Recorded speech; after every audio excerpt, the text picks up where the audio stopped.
ang sikat na Duki ni Ryan Bang. 50% nga daw dito guys, kaya dumayo kami. Kaya kahit masakit ang ipin ko, sumama talaga ako. Noon pa man kasi gusto ko na pumunta dito, ewan ko ba, lapit lang, hindi ako nakakapunta. Pagpasok nga namin guys, ayan, ang bumungat, Karakaltawo. Inagaan na nga namin guys, baka pupila kami kapag lumabas yung mga nagtatrabaho dito sa Clark. Pag upo mo nga, ina-explain kung anong mga dapat gawin kasi first time. Pansabaw pala yan, akala ko inumin, shoota, muntik ko nang mainom. Alam nyo ba guys, yung mga chicken na yan, sobra halakan yaman. Tara guys, ikot ko muna kayo sa mga pagkain dito. Sigurado, matatakam kayo kung mahilig kayo sa mga Korean food.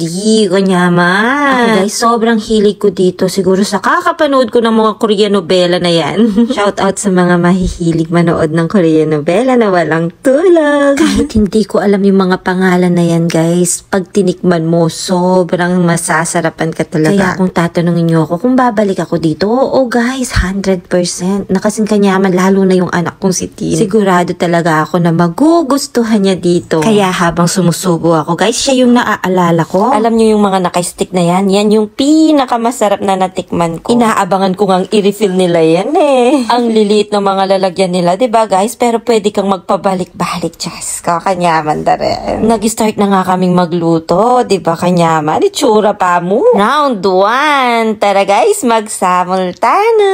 Siyempre, sa mga kainan ganito, hindi maaalis yung pagsamol ko. Sumawa na kong manalbeka na ako. Ako sumawang mga. Yung mga stick na yan na hindi ko alam ang pangalan. Diyos ko, kanyaman dano ka rin kayo ba? Ba't nida kayo patikman? Sana noon pa. Kaya nga, every subo ko guys, talaga naman, napapawaw talaga ako. Shoutout sa'yo din. Kaya kung nanonood ka anak, huwag ka mag-alala, babalik tayo dito. Ala, ngayon palang nagbo-voice over ako. Narinig niya ako, kailan daw? Papa Jepox, baka naman. Duki, sana naman mag 50% ka ulit. Karakalmi pa mo. Pero sige guys, pinaka nagustuhan nyo yung mga chicken. Chicken na napapanood mo sa mga Korean novela guys. The best pala talaga yon. Yung sarap na sarap sila, pero masarap naman talaga guys. Kung dito kakakain sa Duki. Hindi naman halata sa pagsamol ko, diba? Just ko, ingat siyan ko kanini. Alam niyo ba guys, nagsisisi talaga ako. Bakit ngayon lang ako pumunta dito? Kaya kung yayayain niyo ako guys ha, dito na lang kayo maglibre. Sigurado ako mag-e-enjoy tayong pareha. Kaya kayo, oo kayo, kung hindi pa kayo nakapunta dito, ano pang hinihintay niyo guys? Punta na kayo. Manyaman nga. Kahit di kayo mahilig sa mga Korean guys, yung chicken pa lang sapat na. Mainit na sabaw para sa'yo.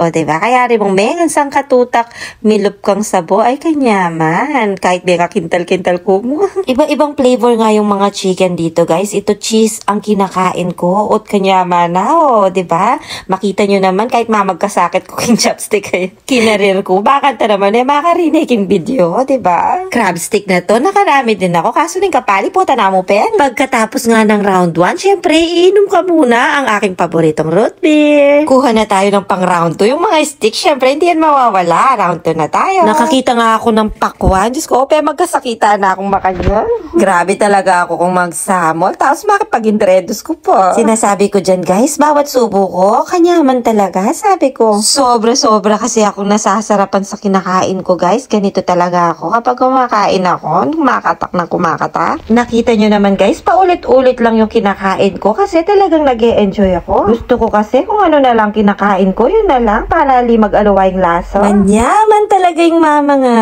Nagutom na rin ba kayo guys? O ano pang hinihintay nyo? Kaya Nino, baka sabihin nyo, iniinggit ko kayo. Oo, iniinggit ko nga kayo para nga pumunta kayo dito. Kasi guys, totoo ang sinasabi ko. Sobra kanyaman. Paulit-ulit ko nang sinabi kaya kayo. Sobrang kanyaman. Papasalamatan nyo pa ako dahil napanood nyo yung video kong to. Pero guys sa totoo lang, nakilibre lang kami dito. Nilibre nga kami ng bayo kong sige. Palagi nang libre yan. Kaswelo mi naman eh. Tawang-tawa nga sila sa akin kasi pagpunta namin, masakit ko ipon. Nginin yung mamangan ko, naalis yung sakit ng ngipin ko. Biglang nag-magic. Sabi ko, ba't hindi na masakit yung ngipin ko? Tsaka menga na akong mengan. O diba? Parang gamot lang din. Pag kumain ka nito, maalis lahat ng sakit. Kasi hindi mo na iisipin yung sakit. Iisipin mo na lang ang sarap ng kinakain mo. Naka-round 3 ako. Grabe. Oh, ako na mong mabsi. Grabe, ne. Kanyaman, dadeng steak. Ito talaga yung binabalik-balikan ko. Diyos ko, lako tala ding steak po, takit dalo. Ito palang chicken na yan ang nagpaiyak sa akin. Pinaiyak niya ako kasi anong kaparas. Nakita nyo naman guys, medyo bagal-bagal na ako ng konti dyan kasi naaanghangan na ako at nabusog na ako ng sobrang-sobra. Pero ganun pa man, gusto pa ng bibig ko kaso ayaw na ng tiyan ko. Malapit na daw sumabog.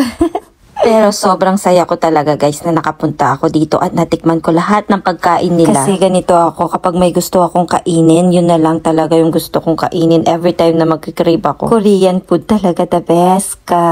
I love it. O diba, ang-anghang na, hindi pa rin gustong tumigil. Pasaway kang chicken ka, pinaiyak mo akong bonggang-bongga. Pero ganun pa man, masarap ka pa din kahit panghang ka. Nagsiuwian na nga yung mga nagtatrabaho, kaya ayan, ang dami nang naghihintay sa labas. Pero syempre, susulitin namin yung oras. 1.5 oras nga pala kami dito, guys. May pa-ice cream pa sila. Napakasarap ng ice cream nga nila dito, guys. Nasulit talaga yung $2.99. 50% kasi sila ngayon. Kaya, ayan, dinayo talaga namin sila dito. Pampaalis ng suya ang ice cream, guys. Ning kanyaman. Ano kaya flavor ni? May curious ko tuloy. Hindi halatang nag-enjoy si Zion sa ice cream, no?